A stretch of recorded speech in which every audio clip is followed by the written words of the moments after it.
Welcome to the Phillip Wylie Show. Take a look behind the curtain of professional hacking and hear compelling discussions with guests from diverse backgrounds who share a common curiosity and passion for challenges and their job.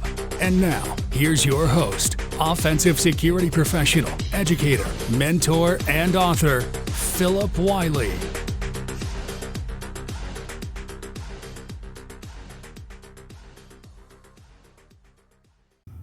Welcome to another episode of the Phillip Wylie Show. Today I'm excited to be joined by Andy from Uno AI.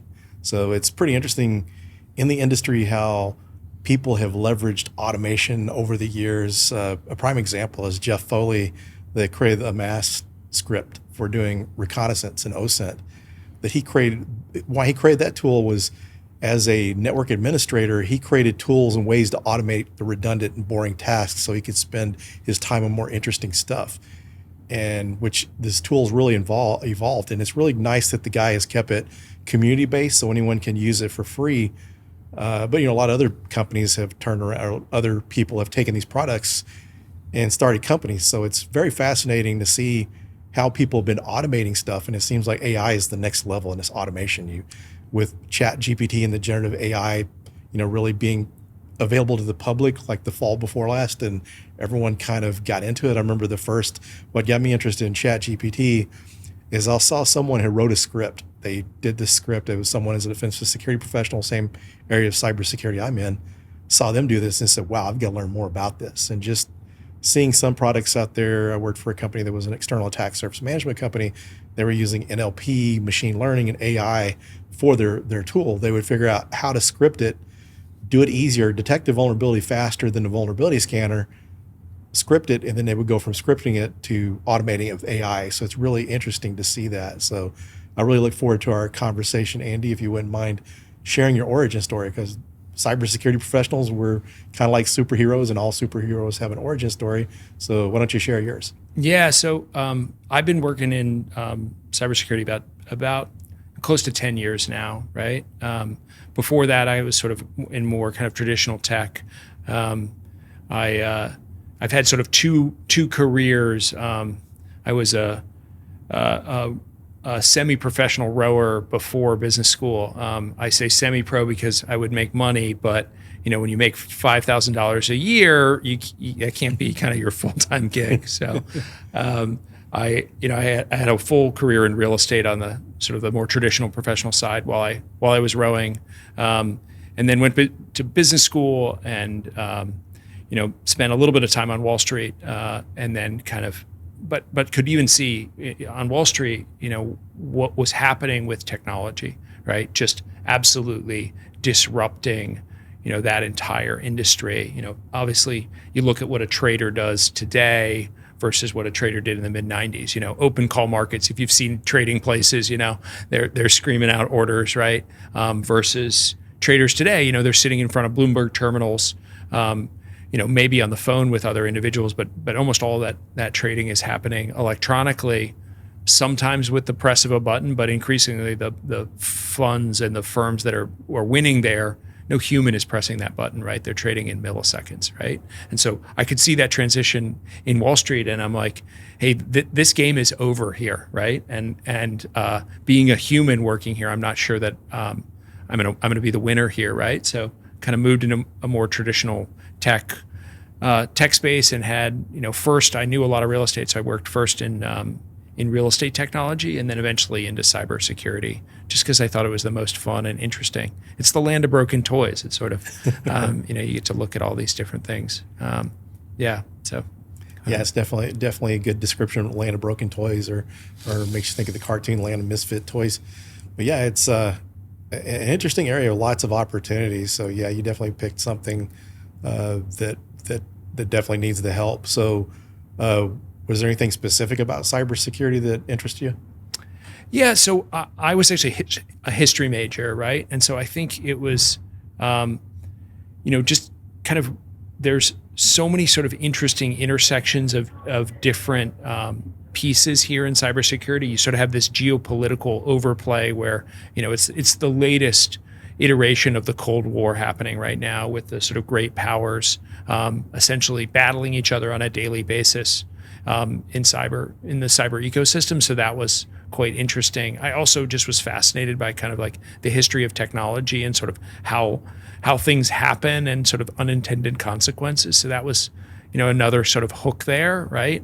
I also just I enjoyed it. Like, I found the people just really, really interesting. They tend to be, not necessarily linear thinkers, right? They're, and I think the if you work in cyber, you sort of have to be naturally curious, because what you're working on changes every day. So I was sort of attracted by that, and once I sort of got a taste for it, it just sort of like sucked me in, right? Like I went through the black hole, and there's no coming out anymore, right?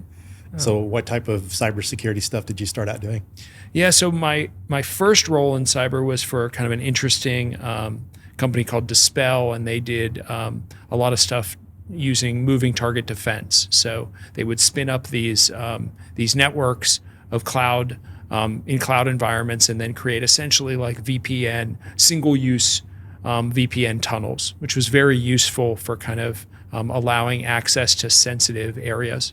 Particularly we found product market fit in the sort of in the OT space, the operational technology space. So, water treatment plants, they're very big in the bottling industry now. So you have these OT spaces tend to be kind of have a lot of potential security issues if you open them up to kind of the wider internet. So how do you create like a very nice pathway in that is not easily accessible by others, and much more secure even than like a traditional VPN network? So that was my first role. And with that, I also had a podcast, and got to interview kind of all of these great thought leaders, right? I got to interview Dr. Ross, who's one of the sort of principal authors for NIST, right? Oh, very cool. And really fun. A lot of other thought leaders there. Then I actually transitioned. When I was on Wall Street, I covered banks and insurance companies. And, once you've sort of seen the world through the eyes of insurance, you kind of can't forget. And cyber events looks a lot like other areas that insurance deals with really well. It's low frequency. It doesn't happen very often, but when it happens, it's high severity. It's really, really bad, right? That's cyber in a nutshell. It's also hurricanes and earthquakes, right? And so insurance has done that, really, really well for the last, 100 plus years. So I actually transitioned from that, from Dispel, the sort of cybersecurity company, I joined another company that was doing cyber insurance. I joined to kind of figure out the U.S. strategy, and then that U.S. strategy eventually became its own startup called DataStream, where we used a lot of machine learning to really estimate cyber risk, and also help pull in a lot of extra data to think about, the individual risk of individuals and organizations, and how that impacted their insurance rates and whatnot. And so I was running that for the last couple of years, and then kind of had this opportunity to join kind of a new organization that's sort of on the bleeding edge of AI and cyber. So kind of jumped to do this. Very interesting. It sounds like a good move, but how was, working in insurance before in a traditional sense to cyber insurance? How was that? Yeah, I mean, it was fun and interesting. I mean, I think insurance has been very good at estimating risk and really spreading risk. I mean, that's what insurance is a vehicle for doing, kind of spreading risk across groups, right?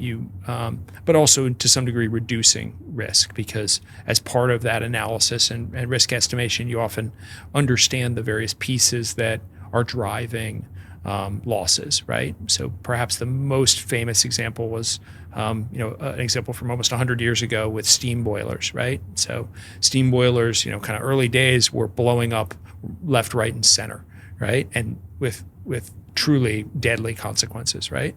And so there was actually an insurance company that was created, Hudson Steam Boiler, which combined all of these sort of engineers with an insurance product, right? And the engineers would go out and inspect steam boilers, and they'd insure against the risks from them, but they also did a lot of things to kind of reduce the actual likelihood of those blowing up. And that's good for everyone and also good for their portfolio of risks, right? They're not going to have to pay out a lot when the boilers don't blow up. And so you're sort of seeing some of that, and we were doing some of that playing out in the cyber ecosystem. What are the things that are really driving losses? So it was fun. It's interesting, right? I mean, and you're not bored in this ecosystem for sure.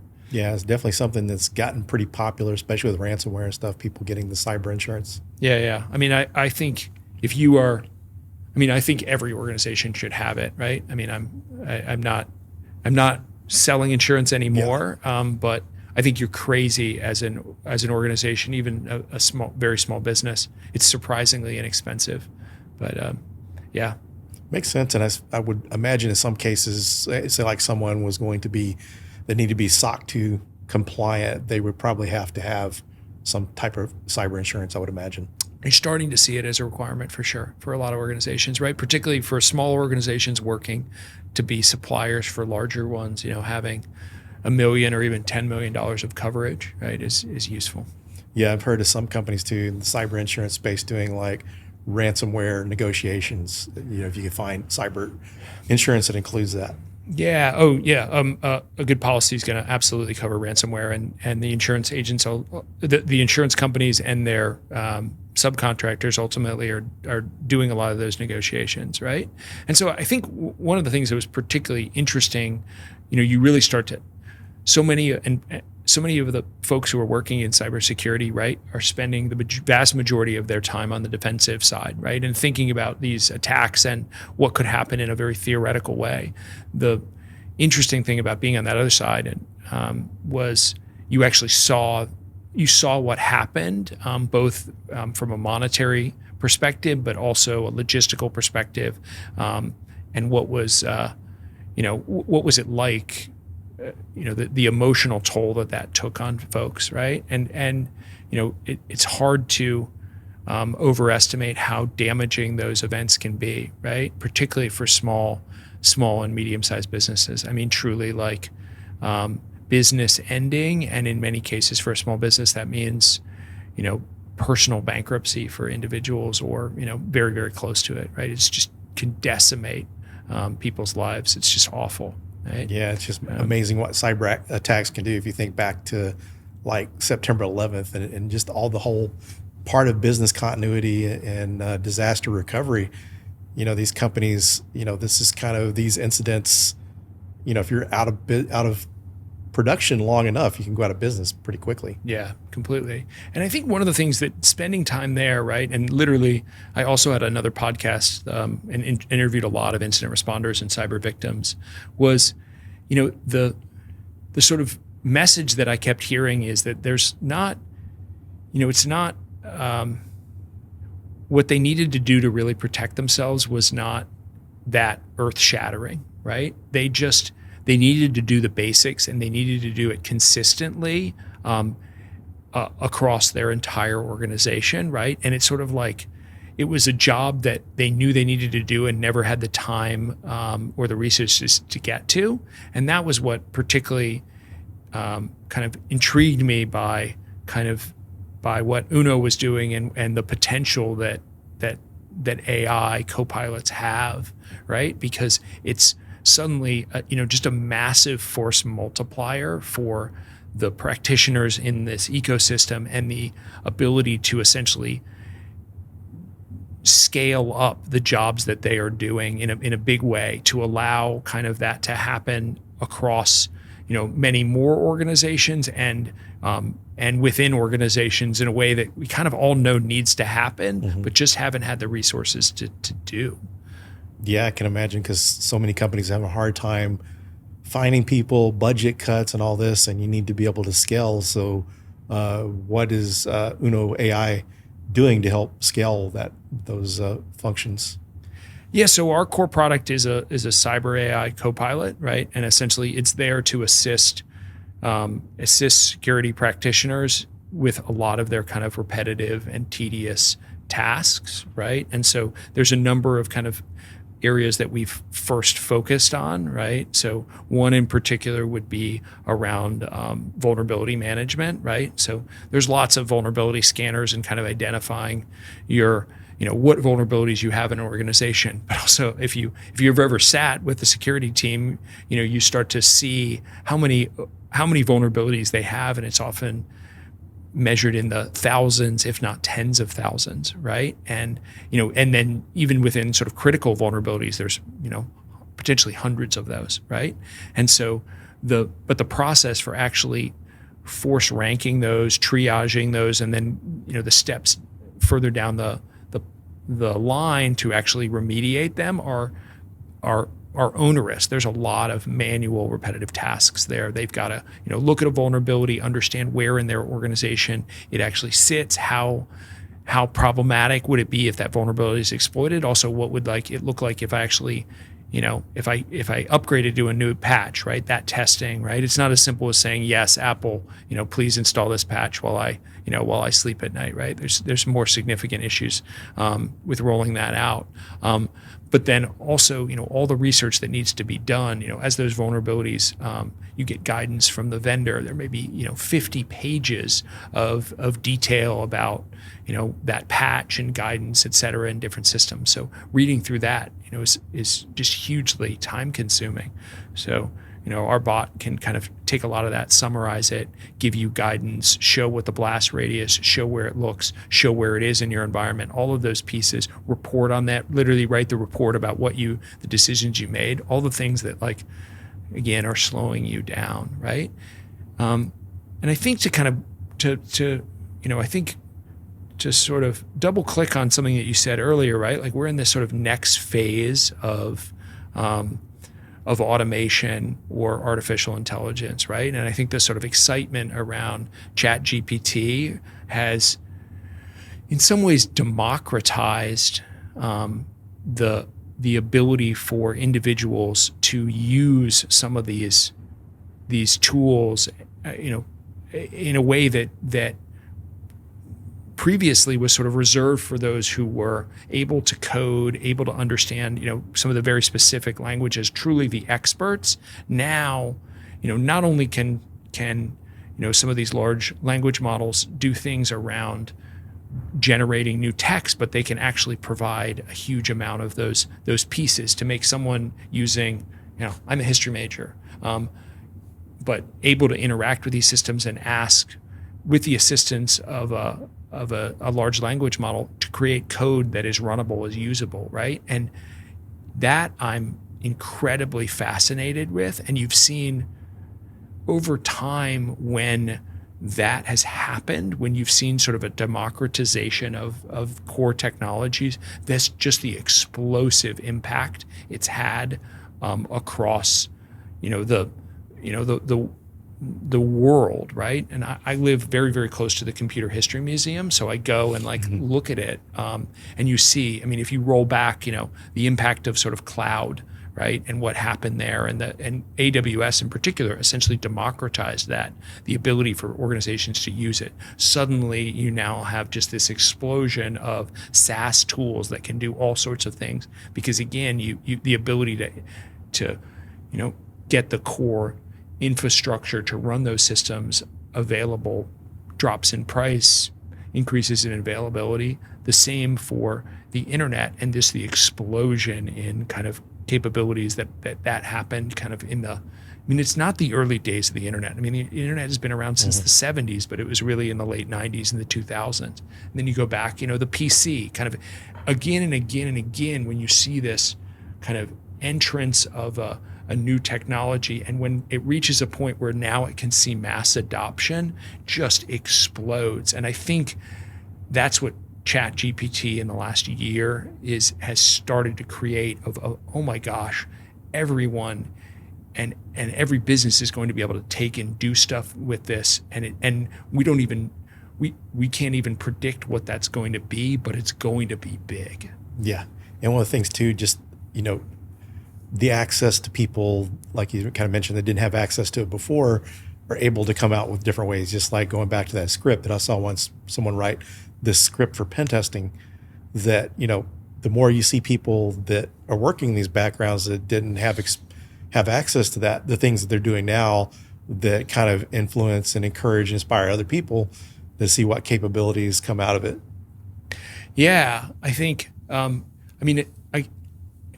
I'm sure if you one of those people who's in the ivory tower and has been able to do this, and you're sort of like, one of few in the security ecosystem, I think obviously I think it's frightening, right? What AI is going to do, because the sort of very, very narrow skills that you had are no longer so scarce, right? But history would tell us, right? And we've been concerned about the role of automation in kind of removing jobs for close to 100 years. I mean, you go, if not more, right? You go back, and there was a great, Medium article that I stumbled across, which literally had like headlines and magazine covers going back at least into the 20s around kind of every major technological innovation and the expectations for it to kind of like put all humans out of work. And that's not what we've seen at all. It's turned into better jobs. I mean, and more. Back before, like the Industrial Revolution, before, mechanical plows and stuff, you had to depend on mules or ox. There's a lot of manual process that happened. And once that come into place, and one of the things people have to look at there is someone has to work on these tractors. That creates more high-tech jobs and better paying jobs than the ones they replaced. And one of my favorite quotes about AI, I'm not sure where it came from, was, you won't be replaced by AI, you'll be replaced by someone that uses AI. And I think that holds a lot of truth. Yeah, no, absolutely. Right. And I mean, you see it in other industries, right? Like the automotive industry, right? We are producing more cars more cheaply, and there's still quite a number of jobs. And honestly, the jobs that are there are higher paying jobs, right? And in some ways better jobs. They're not so physically taxing on individuals. And I think we're going to see a similar story play out in cybersecurity. I think a lot of the jobs of folks that are working in cybersecurity aren't that great right now. Mm-hmm. They're highly repetitive, they're very tedious, and they're very high stress. And so the opportunity for AI to actually take on and solve some of those challenges and reduce the repetitive nature, reduce the stress, give them some time to breathe and actually think about the sort of structure of things, I think is going to be, and it seems like a lower barrier of entry to people wanting to start out. So in some cases, you've got to have some kind of degree, all these certifications before you can even get into a security role. And with the automation of some of the things available through AI, that makes it easier for someone to do that. And then folks that are more experienced, it's going to increase their capabilities. And I think and those degrees are to some degree useful, but I think, if you talk to, and I talk to a decent amount of kind of senior security folks, they're like, those degrees are not always that helpful. What I really want is somebody who has on-the-job experience, because the theory and the practice are so different, right? And being able to essentially bring someone in more junior who's hungry, willing to work, right, and pair them with a smart assistant who can kind of tutor them along the way. And even the most patient mentor can't answer your random questions all day long, but a bot never gets tired. Is always happy to answer them, and as long as they're providing accurate answers, right? We've all heard about the hallucination problem, but I think it's going to get, it's going to get solved and the right setup isn't going to have those issues, right? So with Uno AI, I would assume that you guys have your own large learning model that you've trained for specific security tasks, and one would assume that these would probably be maybe more accurate than some of the things you see with Chat GPT, because sometimes it may be a matter of someone not using the right prompts, but sometimes the data you get back not being correct. So with your platform, is it easier for people to get usable data out of it without the false information? Yeah. So, I mean, we don't, we leverage a lot of the core models that are out there, Chat GPT, not the OpenAI Chat GPT model, for multiple reasons. One, it's like a very general large language model, and also it's not pointed at security resources. So we use some of the other kind of core technologies, but then we point it at sources, and you can do things to kind of limit its the sources and actually pair it with other AI and machine learning models to to assure that it isn't creating false information, right? And that's so, and that's sort of where a lot of the, in various domains you see folks going, right? You're creating essentially domain specific versions of artificial intelligence where they are trained very specifically on the knowledge base that they need to. And I've seen some of the cases, like you mentioned, OpenAI, the Chat GPT, that some of those learning models are only go back so far. I guess it maybe not that current. So there's a lot of things that happens in cybersecurity in a few years. And I forget at one point what I heard that the most current data is. So I guess it's really important to have more current data. Yeah, I mean, I know because I play with these models a lot, right? I think like Chat GPT 3, at least, I think it ended in like the data set goes up to, I think, 2021, right? Now GPT 4 may have some more current stuff, right? But yeah, I mean, I think, trying to use a general purpose bot for kind of some of these more specific use cases may be at times problematic, right? And problematic on both sides, actually, right? Because not only the work that the individual is getting out, you may essentially get the wrong answer, right? But the other piece is that, the terms and conditions of many of those kind of open source, those kind of systems like Chat GPT, like they own the data, right? Like if you read the terms and conditions, once you upload, pieces, right? And so I think there was a couple of cases of programmers essentially taking their code base and putting it into one of these large language model, and now that code base becomes part of essentially publicly available data that model can look at and refer to. So essentially they violated the confidentiality of all of their systems, right? So I think certainly security leaders need to think about how not only their core security team, but other parts of the organization are using these. And I think it's a little bit like some of the the other SaaS tools over the last kind of 10 years. Like there's been this, a lot of talk about sort of shadow IT, right? Like where individuals, because it's so easy to pull a tool down from the internet and start using it, they're doing it, right? And so then that can often create significant security issues, right? But I think a security team really needs to think about and understand what their team needs and not make themselves such an onerous roadblock in the process of adopting these new tools. And I think an organization and a security team that actually starts to engage with some of these tools in their own work, whether they use our solution or they use others, it's sort of a little bit they are they're getting experience with what the capabilities are in their own domain, and then they're much more informed and understanding of okay, how would the core business utilize some of these tools in whatever the core business is of that organization, right? So yeah, I know with Chat GPT, some people made mistakes of putting proprietary information into Chat GPT, confidential data.